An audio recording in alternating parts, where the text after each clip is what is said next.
nous avons le plaisir maintenant d'accueillir Mathilde Cavalier pour le Conseil national de l'Ordre des pharmaciens. Effectivement, nous allons parler maintenant de dossiers pharmaceutiques. Merci à l'Alliance pour l'organisation de cette journée. Merci aussi au CHU de Grenoble pour sa présence et des remerciements spécifiquement pour le professeur Callot qui a toujours été très actif sur le sujet du dossier pharmaceutique. Alors, je vais commencer par vous faire un focus sur ce qu'est le DP aujourd'hui, pour que vous ayez une meilleure compréhension de cet environnement, parce qu'aujourd'hui, le DP s'organise en 3 blocs spécifiques. Le premier, que vous avez sur la gauche, c'est le DP que vous connaissez tous, qui est ce qu'on appelle le DP patient, donc un dossier de données personnelles de dispensation de médicaments. Ce DP patient donc, est accessible aux pharmaciens d'officine, évidemment, les professionnels d'origine, et au cœur du dispositif, et depuis peu maintenant pour les pharmaciens de PMI et dans le cadre d'une expérimentation aux médecins et passants d'établissements de santé. Techniquement, ces accès se font soit par le logiciel métier, soit par un accès web qu'on a développé il y a quelques années, notamment pour l'expérimentation médecin, qu'on a appelé l'accès FAST. Le deuxième bloc que vous avez est en fait une capitalisation sur le DP, puisque le DP est effectivement un dossier de santé, mais pas seulement, c'est aussi aujourd'hui maintenant un réseau. Et notamment un réseau d'officines, et donc on a capitalisé sur ce réseau-là, et aujourd'hui, le DP est un canal de diffusion de messages, donc les rappels de l'eau, de médicaments, aussi certaines alertes sanitaires, pas toutes. Et il est aussi depuis peu un canal d'information qui viennent du terrain, qui viennent directement des officinaux, sur les alertes de rupture de stock d'approvisionnement médicamentaire. Et enfin, la dernière brique tout à droite est une brique, là pour le coup, très différente, et qui concerne la base de données statistiques de données issues du dossier pharmaceutique, qui est donc une base de données anonyme et qui est mise à disposition des autorités sanitaires, notamment en cas de crise sanitaire. On a déjà eu l'occasion de travailler avec le ministère et avec la NSM, typiquement sur les fameuses ruptures sur les Botirox il y a plusieurs mois de ça, aussi sur les contraceptifs de 3e et 4e génération.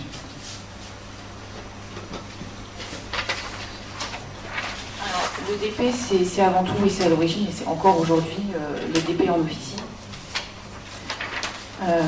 Donc on m'a demandé de vous faire un état de ce qu'était le DP aujourd'hui. Donc le DP aujourd'hui, c'est plus de 98% des officines équipées. Pour être exact, 98,7% des officines raccordées sont au sein du territoire. 34 millions de DP créés, et là pour être exact, c'est qu'on a passé la barre des 35 millions la semaine dernière. Ça vous fait à peu près effectivement 25 000 DP créés par jour, avec un taux de refus de création stable. Alors, les facteurs clés qui ont permis ce déploiement massif en officine sont variés. Il est évident qu'il a fallu accompagner les professionnels et les pharmaciens d'officine sur le DP. Le premier axe, qui est un axe effectivement majeur et qui est l'une des problématiques qui a été remontée, y compris aussi sur le DMP, c'est l'intégration au sein des logiciels métiers. C'est une cible. De toute façon, et il n'y a que comme ça que ce type de dossier peut fonctionner. Donc aujourd'hui, par chance, le marché des éditeurs de logiciels en officine est relativement stable et c'est à peu près 10-12 éditeurs. Ce qui en fait un marché, on va dire, relativement restreint, aujourd'hui à peu près stabilisé et moins conséquent, on le verra tout à l'heure, que sur les éditeurs en établissement de santé. Donc aujourd'hui, tous les logiciels de gestion d'officine sont DP compatibles. On produit régulièrement des nouveaux paliers logiciels avec des évolutions. Les éditeurs suivent, pour la plupart, certains avec certains temps de retard, mais généralement on remarque quand même que quand il y en a un qui s'y met, les autres tendent à suivre. Ensuite, dans le cadre du déploiement du DP, on a développé ce qu'on appelait un réseau de référents DP, qui s'appuyait sur des professionnels de terrain, donc des officinaux, présents sur le terrain et qui utilisaient le DP et qui allaient, si je puis dire, ensuite convertir leurs confrères sur le terrain. C'est sûr que c'est très compliqué quand vous n'êtes pas pharmacien ou quand vous venez d'une instance nationale, de descendre sur le terrain et de dire le DP c'est bien, utilisez-le. C'est important que les confrères qui l'utilisent, métiers, partagent, et ils ont une légitimité métier que nous n'aurons jamais au niveau national pour que les gens puissent être convaincus par l'utilité de l'outil. Après, on a aussi bien sûr lancé diverses campagnes de sensibilisation par l'envoi de courrier de la part de la présidente, de président Croc aussi, de président donc, des ordres régionaux, pour que petit à petit les officines soient équipées. Après, ce qu'il faut quand même aussi savoir sur le DP en officine, c'est qu'il est obligatoire pour un pharmacien d'officine de l'alimenter à partir du moment où le DP est créé, et sauf si le patient s'y oppose. Donc ça a aussi beaucoup joué, ce caractère obligatoire. Et enfin, on s'assure tous les ans que les officinaux sont satisfaits du service qu'on leur délivre. Parce que ce qu'il faut savoir, c'est que sur le DP, les professionnels de santé n'ont jamais été payés pour l'utiliser. Et ils ne le seront a priori jamais. Les officinaux payent pour avoir finalement accès au service, puisque c'est eux qui ont payé la création et toute la construction du système du DP par le biais de leur cotisation. Et aujourd'hui, on le voit dans les établissements de santé, on en parlera tout à l'heure, il y a aussi un modèle économique, c'est des établissements de santé qui assument les coûts pour lesquels il y a une redevance d'utilisation du dossier pharmaceutique.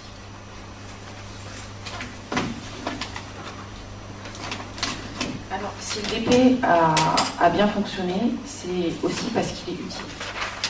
Et c'est même le critère principal, c'est son utilité. Alors, pour les officinaux, cette utilité est diverse et variée. Donc, vous avez évidemment une meilleure prise en charge du patient, puisque vous avez connaissance des traitements qui ont été dispensés en dehors de l'officine dans laquelle il est. Pour les patients qu'on peut qualifier, on va dire, à risque ou sur lesquels il faut avoir un point d'attention particulier, c'est effectivement aussi très utile. Donc, que ce soit les patients chroniques ou médicamentés, on parlait aussi des personnes âgées tout à l'heure. Après, l'utilité majeure du DP, c'est évidemment pour le patient qui change d'officine. C'est-à-dire qu'il ne va pas toujours à la même officine, puisque sinon, comme vous le savez, les officinaux ont un historique local sur lequel ils ont déjà tout ce qui vous a été dispensé. L'intérêt du DP, c'est quand vous êtes nomade, soit parce que vous n'avez pas d'officine dans laquelle vous allez tout le temps, soit parce que par exemple vous êtes en vacances, pour ces aspects-là. Donc ensuite, effectivement, le DP permet de mieux détecter les interactions médicamenteuses. Et enfin, aujourd'hui, dans le cadre, effectivement, du fameux réseau dont je vous parlais tout à l'heure, aujourd'hui, en moins de 2 heures, toutes les officines sont jointes directement pour les rappels de lots. Et peuvent ainsi très vite sortir les lots concernés du circuit.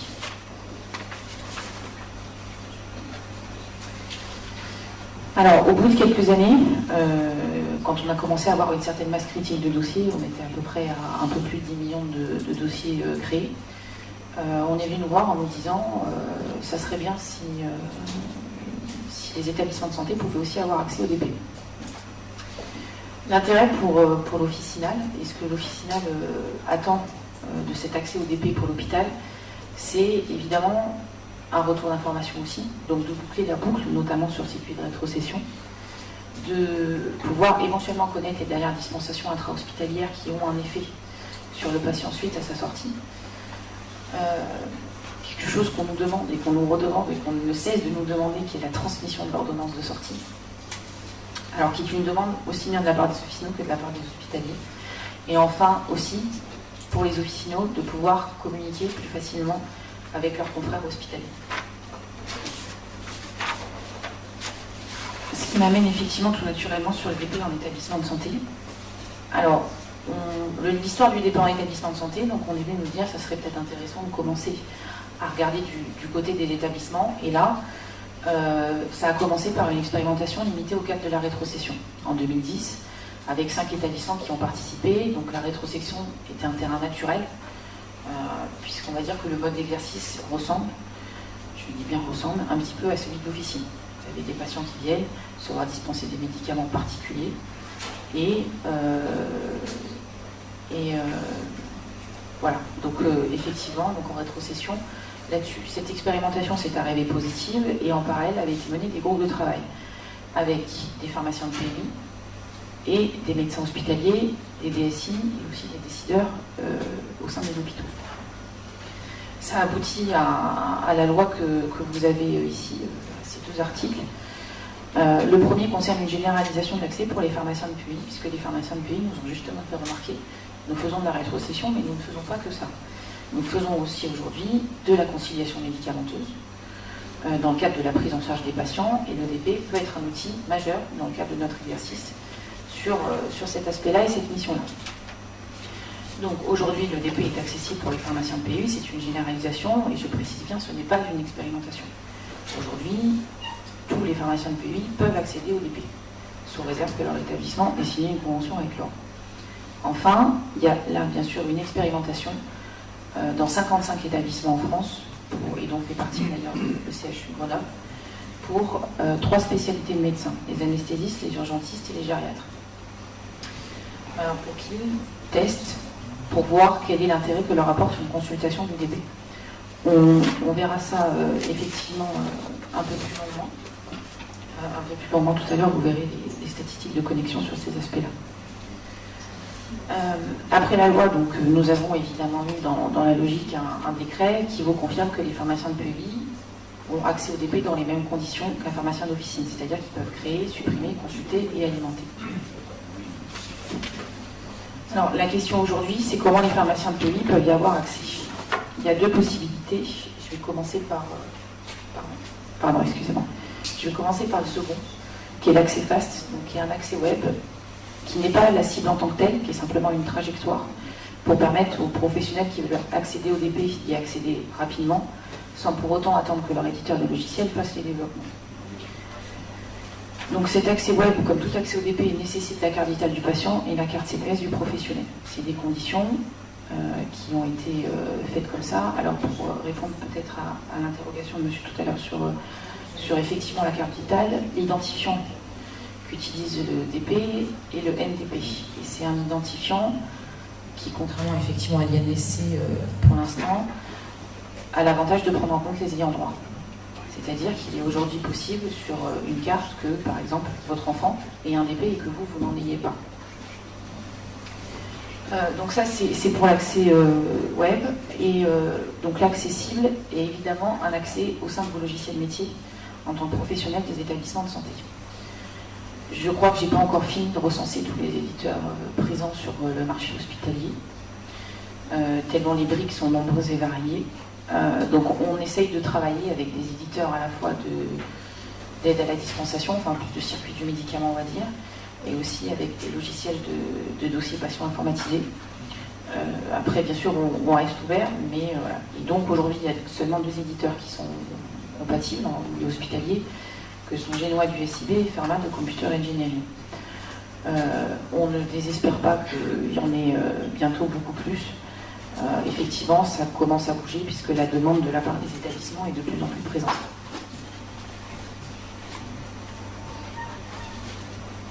Alors, sur le DP en établissement de santé, donc sur notre démarche de déploiement, qui en est encore dans les balbutiements, ça fait à peu près 1 an et demi qu'on est lancé. Donc, comme je vous disais, vous avez une signature d'une convention entre l'établissement et l'ordre, et après, on vous met à disposition tout un kit de démarrage avec des guides d'installation pour votre DSI pour ce qui concerne l'accès web, et éventuellement, on contacte votre éditeur pour lui dire que maintenant, il peut éventuellement, s'il est validé, déverrouiller vos accès.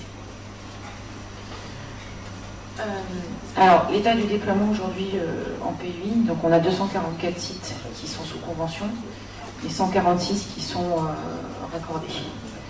Alors, sur l'Île-de-France, pour ne rien vous cacher, la paix de Paris biaise un peu effectivement les chiffres pour le coup, puisque bon, c'est un établissement quand même très conséquent. Voilà, donc le déploiement est aujourd'hui bien démarré. On continue, il y a des régions qui avancent plus vite que d'autres, c'est vrai que on l'avait remarqué aussi sur le DP en officine, c'est vraiment assez variable selon le terrain et selon les... C'est aussi voilà, une question de personnes sur le terrain. Il y a des professionnels qui se saisissent très vite des dossiers et s'en font les ambassadeurs au sein de leur région et de leurs confrères. Voilà, donc là c'est effectivement ce qu'on vous met dans le contenu du kit de démarrage pour que vous ayez tous les outils à votre disposition pour pouvoir démarrer sereinement vos accès au DP. Alors, l'accès au DP, le DP, c'est aussi effectivement des partenaires industriels, parce que l'ordre ne pouvait pas faire ça tout seul. Donc évidemment les éditeurs dont je vous parlais tout à l'heure.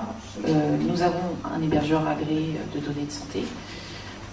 Nous avions à l'origine Santéos et nous avons changé il y a 1 an et demi pour DocaPost BPO. Et aussi un centre de support pour répondre aux questions des professionnels et aux questions métiers autant que nécessaire. Alors je vais vous parler un petit peu de l'avenir du DP aussi. Donc l'avenir, mais qui est quand même déjà bien avancé, qui est l'accès pour les médecins hospitaliers. Alors l'accès pour les médecins hospitaliers, l'expérimentation est censée se terminer à la fin de cette année.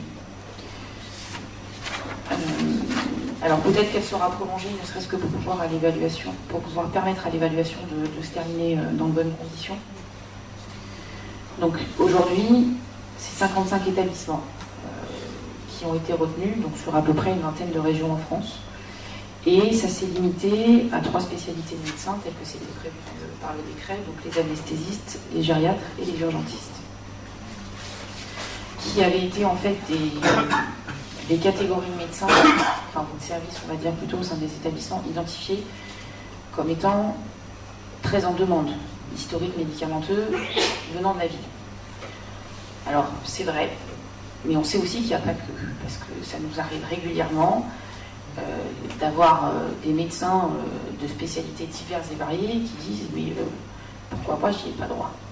Par exemple, j'ai le cas en tête par exemple d'un médecin en médecine interne ou en diabétologie, enfin sur plein de choses. Donc en vert vous avez les consultations pharmaciens et en bleu les consultations médecins. Alors comme vous voyez, les consultations médecins du DP sont plus conséquentes, voire très conséquentes par rapport à celles des pharmaciens. Ça s'explique pour plusieurs choses, pas que les pharmaciens ont un désintérêt pour le DP, mais c'est que le travail est très différent et le travail de conciliation médicamenteuse fait par les pharmaciens demande beaucoup de temps. L'accès à la carte vitale est aussi effectivement un frein pour les pharmaciens, il faut aussi le savoir. Et donc généralement c'est sur des populations qui sont ciblées, sur lesquelles travaille le pharmacien et fait un très gros travail de reconstitution de l'historique et de conciliation ensuite médicamenteuse. Les médecins, c'est un cas d'exercice effectivement assez différent. Je vais vous donner un cas qui fait partie de ces fameuses colonnes bleues. J'ai un établissement qui, au service des urgences, fait de la consultation systématique. C'est-à-dire une entrée aux urgences, consultation du DP, nécessairement. Alors on comprend bien effectivement l'intérêt pour les urgentistes. L'avantage et l'intérêt aussi du DP, c'est que si vous allez vous faire dispenser un médicament dans une officine à 17h et que vous vous retrouvez aux urgences à 17h15, les médicaments qui auront été dispensés se verront au DP. Donc dans un contexte d'urgence, c'est évidemment très intéressant. C'est aussi très intéressant pour des périodes de la journée, donc enfin de la journée pour le coup, plutôt la nuit, et des périodes comme le week-end où vous avez un médecin traitant difficilement joignable, pareil pour le pharmacien d'officine. Nous on voit régulièrement des consultations. Alors je vous rassure, on ne voit pas les données qui sont dedans, mais on voit des consultations, par exemple dans ce centre hospitalier, à 2-3 heures du matin pour des enfants d'1 an ou 2 ans, où il y a effectivement un DP et on sait que ça peut sortir d'affaire quand même l'urgentiste dans des situations où parfois c'est très compliqué, parce que nous, on a les urgentistes là, qui nous disent les parents arrivent avec un enfant qui a 42 fièvres, il y a les sous-antibiotiques, lequel, celui qui a un goût de fraise. Bon, l'urgentiste est quand même confronté à des vraies difficultés quand ça arrive à 2h du matin pour savoir quel antibiotique prend l'enfant par exemple. Donc, on va dire que les résultats et les retours qu'on a sont aujourd'hui très prometteurs. Donc je vous parlais des urgences, mais aussi en anesthésie, dans la consultation d'anesthésie. On a des anesthésistes qui l'utilisent énormément et qui nous disent aujourd'hui il n'est plus question qu'on m'enlève le DP. Ils s'aperçoivent que les patients oublient un nombre de choses incalculables et des choses extrêmement importantes dans la prise en charge en anesthésie. Et pareil en gériatrie, donc en gériatrie évidemment des patients polymédicamentés à risque et qui ont parfois effectivement du mal à retranscrire tous les médicaments qu'ils prennent habituellement. Alors pour continuer de vous parler de l'avenir sur le DP, je vais vous parler de l'appel à projet territoire de soins numériques, dont j'imagine que vous avez déjà entendu parler dans la région. On a été sollicité à la fin de l'année 2013 par une bonne dizaine d'ARS qui sont venus nous voir en nous disant, donc, et en nous présentant effectivement l'appel à projet dont on avait effectivement entendu parler, et qui sont venus nous voir en nous disant on a des besoins, est-ce que vous pouvez faire quelque chose pour nous? C'est des choses qu'on a travaillé avec ces ARS-là pour essayer de dégager un certain nombre de services qui pouvaient répondre à ces besoins et qu'on était en capacité potentiellement de fournir.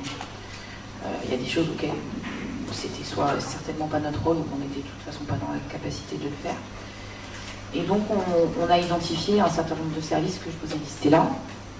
Donc toutes les ARS avec lesquelles on a travaillé n'ont pas été retenues, mais donc il y en a 5 qui ont été retenues. Sur les 5 qui ont été retenues, on travaille avec 4. Donc ces 4 ARS ont retenu tous ces services-là au sein de leurs réponses, qui sont des axes et des évolutions futures du DP qui vont être à creuser et à élucider. Donc vous avez 2 projets d'expérimentation de e-prescription. Donc là on arrête, enfin c'est pas qu'on arrête, mais on passe de l'autre côté si je puis dire, c'est-à-dire qu'aujourd'hui le DP c'était de la dispensation. On nous a demandé d'essayer d'aller plus loin. C'est vrai qu'on nous demande régulièrement la posologie, on nous demande régulièrement de pouvoir transmettre l'ordonnance de sortie. Donc c'est des choses qui peuvent répondre à ces besoins-là. Après, il y a le suivi des vaccinations. Comme vous le savez aujourd'hui, ça fait partie de la stratégie nationale de santé et des grandes priorités de l'État et aussi de beaucoup de politiques régionales, en plus de la politique nationale, qui est la couverture vaccinale de la population. Aujourd'hui, le vaccin, enfin en tout cas pour les vaccins délivrés en officine, ils sont dans le DP, mais ils sont dans le DP que pendant 4 mois, qui a assez peu d'intérêt dans le suivi vaccinal d'un patient. Donc l'idée, c'est uniquement pour les vaccins d'allonger la durée jusqu'à 25 ans pour que les professionnels puissent avoir accès au vaccin qui a été dispensé. Alors on est d'accord que c'est que de la dispensation, que ça n'est pas de l'administration, ce qui est une première différence fondamentale dans le cadre de la prise en charge vaccinale d'un patient. Et après, il n'y a pas que le pharmacien d'officine qui est dans la boucle vaccinale et de la dispensation du vaccin. Il y a plein d'autres acteurs. Donc ces projets-là visent aussi à prendre en compte ces autres acteurs qui ont un rôle à jouer dans la dispensation des vaccins et aussi dans leur administration. Après, il y a aussi quelque chose qu'on nous a demandé effectivement et qu'on nous demande régulièrement, qui est l'accès au DP pour les médecins libéraux et pour les médecins généralistes, donc les médecins de ville, qui ont aussi un besoin d'historique médicamenteux, puisque aujourd'hui les patients vont voir des spécialistes, vont dans plusieurs officines, passent aussi à l'hôpital, et parfois les médecins généralistes, et malheureusement pas toujours au courant de tout. Il y a la mise à disposition de notre identifiant, donc dans l'attente de la libération et du peuplement du NIR dans tous les systèmes d'information. Les ARS, en tant que maîtrise d'ouvrage régionale, nous ont dit on a un vrai problème de gestion des identités dans les systèmes d'information et d'identito-vigilance. C'est vrai que c'est un vrai point complexe et difficile dans les systèmes d'information. Nous, on a effectivement un identifiant qui peut, et on peut mettre en place un serveur d'identité pour permettre d'assurer la continuité, la sécurité, et surtout la sécurité entre plusieurs systèmes d'information sur les identifiants des patients. Parce qu'on sait à quel point parfois ça peut causer de gros dégâts si vous inversez un dossier. Et on sait aussi à quel point ça peut être utile d'en assurer la continuité pour les professionnels.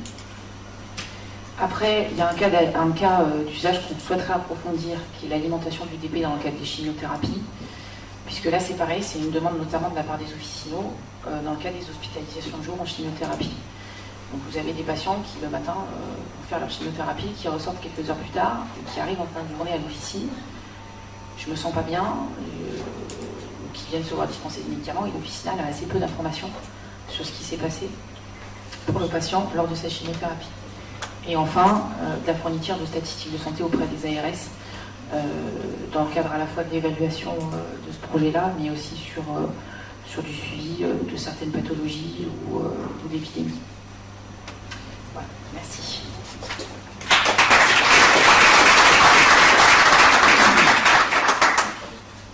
Merci beaucoup. Une question de l'assistance? Oui? Beaucoup de patients ne voient pas l'intérêt de la réforme du dossier pharmaceutique, il est très difficile de l'expliquer. Ça prend aussi énormément de temps au niveau des officines. Donc je pense qu'il faudrait peut-être une information meilleure au niveau des patients. Tout le monde a compris? Bon, il y a beaucoup de difficultés à créer des dossiers patients parce que beaucoup de patients refusent que l'on crée le dossier pharmaceutique. Donc, M. Bastard, représentant de l'association des patients. Donc, Et justement, je voulais intervenir sur ce point parce que le dossier pharmaceutique marche très bien. Beaucoup ont été créés. Les pharmaciens sont très volontaristes. Mais j'ai cru comprendre que justement, beaucoup de ces dossiers avaient été créés sans l'accord formel des patients. Alors aujourd'hui, je ne vais pas faire un procès là-dessus, ça n'est pas gravissime tel que ça fonctionne aujourd'hui. Mais vous avez des demandes pour des ouvertures, et je pense que ces ouvertures, c'est bien, il faudra aller vers ça. Mais à partir de ce moment-là, il faudra bien qu'on ait l'accord des patients, parce que si on permet aux médecins généralistes, à des tas d'autres professionnels d'accéder à ce dossier, il faudra que le patient donne son feu vert. Je crois qu'aujourd'hui, quand je dis que le feu vert n'a pas été obtenu, je veux dire qu'il n'a pas été obtenu formellement. Bien sûr que certainement le pharmacien a dû dire à son client, voilà, vous avez intérêt, mais dans beaucoup de cas, moi j'ai vérifié pour moi-même, j'ai un dossier ouvert, je n'ai jamais donné, le pharmacien est un ami de surcroît, donc, mais... Je peux répondre?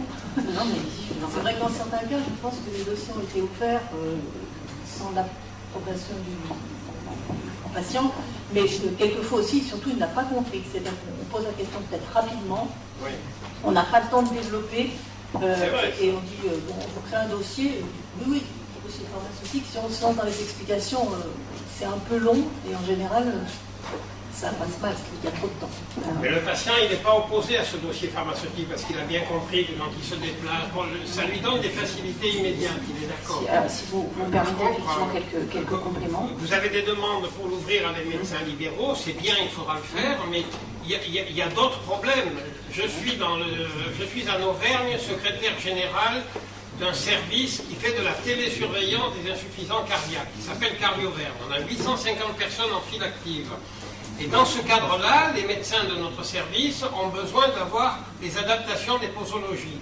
Donc le malade, on lui fait signer l'accord, il est d'accord pour qu'on ait ces évolutions. Le pharmacien nous faxe l'ordonnance du médecin, parce qu'aujourd'hui, techniquement, on saurait nous transférer le DP, on a fait des essais, mais aujourd'hui, nous n'en avons pas l'autorisation, puisque le DP a été fait pour autre chose, et que la réglementation n'autorise pas ce transfert. D'autre part, on a eu des contacts avec votre présidente, peut-être même avec vous-même. On nous a dit on est ouvert à ça, mais a été évoqué le point que vous avez signalé tout à l'heure, c'est que ce DP il a été financé par les pharmaciens. Et on nous dit, Cardioverne, quand il y aura le feu vert, on vous le donnera, mais il faudra participer au financement. Donc ça crée d'autres difficultés. Et puis alors, nous, ce qui nous manque absolument, c'est la posologie, parce que on sait que le patient il a eu telle prescription, mais on ne sait pas combien il doit en prendre par jour. On n'a pas. Donc il faudra là aussi que le DP évolue et il faudra qu'il y ait des liens entre Une réponse DP peut-être, et M. Bastard, merci. Alors, juste donc rapidement en complément sur les aspects consentement du patient. C'est vrai que c'est des choses qui reviennent régulièrement sur la création de DP sans consentement. C'est peut-être le cas, peut-être qu'il y a des pharmaciens qui ont été rapides, on ne peut pas le dire. Il y a aussi d'autres choses, puisque on a été contrôlé un certain nombre de fois, et des officines aussi par la CNIL, et aussi par la Cour des comptes. La Cour des comptes, un jour, nous a dit, pendant l'un de ses contrôles, rendez-vous gare Saint-Lazare, on prend un train pendant 1 heure, et on va dans une officine voir exactement ce que les patients, si les patients savent qu'ils vont en AP, et si ils pensent qu'ils n'en ont pas, qu'ils trouvent qu'ils en ont un, s'ils souhaitent le garder, etc. Donc on a fait ça pendant 2 jours, on est allé dans diverses officines. Il s'est avéré que finalement pas tant de patients que ça avaient un DP qui avait été créé à leur insu. Ensuite, que pour les patients qui disaient ne pas avoir DP, qui effectivement en avaient un, il n'y en a aucun qui a souhaité le supprimer. Et c'est quelque chose aussi qu'on remarque dans les établissements de santé. C'est vrai que les établissements de santé avaient eu vent de ces histoires de DP sans consentement et étaient du coup un peu frileux à cette idée-là, à se dire, moi je vais être confronté au patient, lui dire, je regarde votre DP, il va me dire, mais de quoi vous me parlez? Ce qui s'est trouvé en fait aujourd'hui, alors les médecins vous le diront, mais aussi les pharmaciens du PUI, l'accueil des patients est très bon. à l'égard du DP est vraiment très favorable. On a ouvert évidemment toutes les fonctionnalités aux pharmaciens de PUI sur le DP. On n'a pour l'instant eu qu'une seule suppression, ce qu'on comprend très bien. Je comprends qu'il y a des difficultés. Après, on a essayé d'améliorer ça au mieux. Par exemple, on a voulu lancer une expérimentation d'un sticker sur la carte vitale. Nous avons demandé une autorisation à la Caisse nationale de l'assurance maladie qui nous l'a refusée. Donc c'est très compliqué aussi à certains moments d'avoir des initiatives pour essayer de faire bouger les lignes sur le consentement.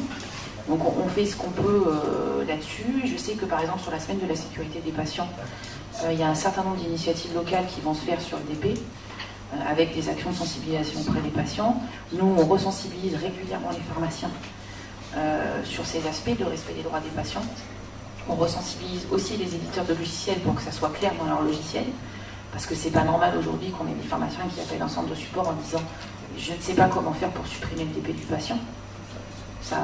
Parce que c'est pas possible, les notices sont pas claires. Donc les actions sont diverses et variées là-dessus. Donc on travaille au maximum là-dessus. Après, ce qui est aussi, effectivement, ce qui a été flagrant aussi dans les diverses enquêtes de la CNIL, c'est que beaucoup de patients ne se rappellent plus qu'on leur a créé un DP. Aujourd'hui, le DP, ça existe depuis 2006, enfin 2007 pour être exact. Il y a des DP qui datent de 2007. L'historique n'est que de 4 mois, mais l'action de création a été faite en 2007. Même moi, en tant que patient, je pense que c'est quelque chose dont, a priori, il y a peu de chances que je m'en rappelle si on avait créé en 2007. Voilà.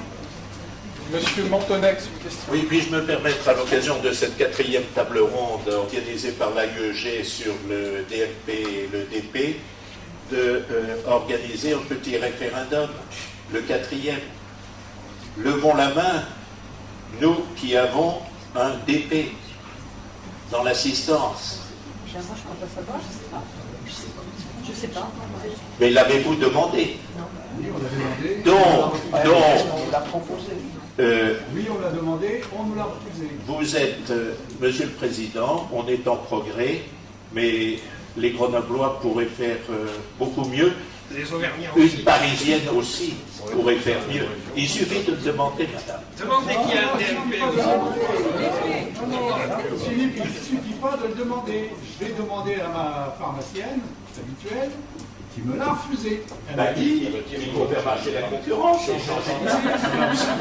C'est quand même des copies près de chez moi. Et la raison, c'était... j'ai pas le temps et ça coûte trop cher. Bon. Alors là, c'est un défaut, je pense, de compréhension de la part de...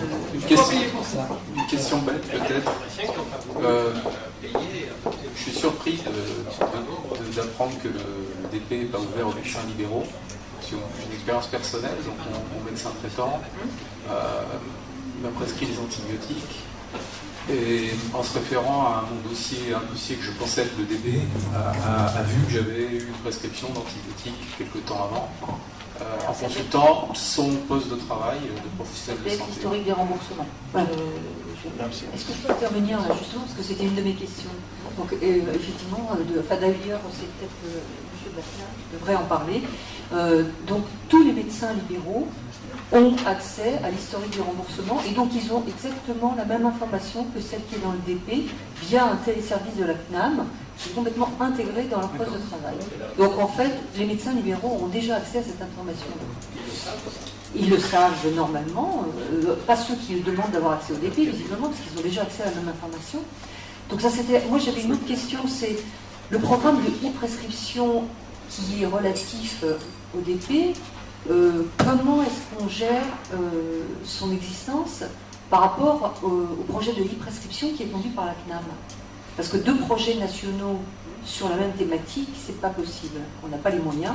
Donc, est-ce que vous travaillez ensemble? Est-ce que vous avez des recommandations à faire ou vous suivez les leurs? Comment ça se passe? Donc première chose sur les aspects de e-prescription. Effectivement, sur ces projets-là, le défaut que voient les gens, c'est que ça ne sont pas des projets concurrents. C'est déjà la première chose. C'est des projets complémentaires. Le projet de l'assurance maladie, arrêtez-moi si je me trompe, est un projet d'ordonnance sécurisée avec un code data matrix sur l'ordonnance. Là-dessus. Le projet du DP ne remet certainement pas en cause ce projet-là et vient simplement rajouter une brique. On comprend effectivement la finalité et les problématiques de l'assureur sur les ordonnances, et notamment les ordonnances falsifiées, qui est une vraie problématique, et effectivement notamment pour les assureurs.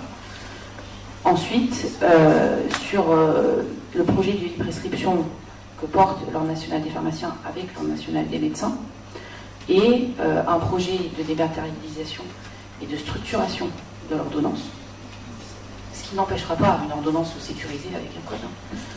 Et avec éventuellement, ça c'est encore en discussion et ça sera déterminé avec les groupes de travail qui seront montés dans ce cadre-là, un transit potentiellement par messagerie sécurisée aussi si nécessaire, puisque la messagerie sécurisée est aussi amenée à se développer et à être déployée.